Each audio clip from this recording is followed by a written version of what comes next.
Kedves látogatom, örülök, hogy rám kattintott, hiszen így van lehetőségem virtuálisan bemutatkozni, képgaléria menüpontomnál kihangsúlyozni, hogy milyen hangulatos és tényleg barátságos helyre érkezik.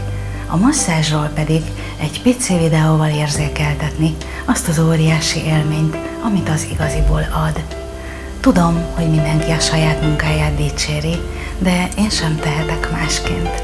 Nem is teszem, mert ha visszagondolok sok évvel ezelőttre a mesteremre, és nála az első lomi-lomi masszázs élményemre, emlékszem, azt éreztem, elvesztem, ezt szeretném önnek is átadni, és minden porcikájában éreztetni.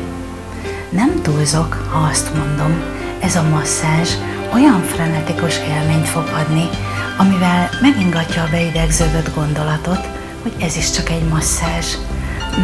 Nem csak annyi. Segít abban, hogy kisimuljanak a gondolati ráncok, végre relaxálok, és felkelni a masszázságyról soha nem akarok.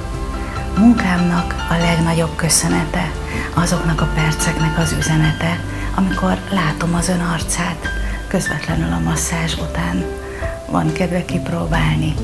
Én, ahogyan az egyik képemen is mutatom, tárt karokkal fogadom. És végül egy mondat, amit valószínűleg nem felejtek el soha. Egy kedves vendégem mondta: Andi, 2 helyen olyan, mint nálad, az álmaimban és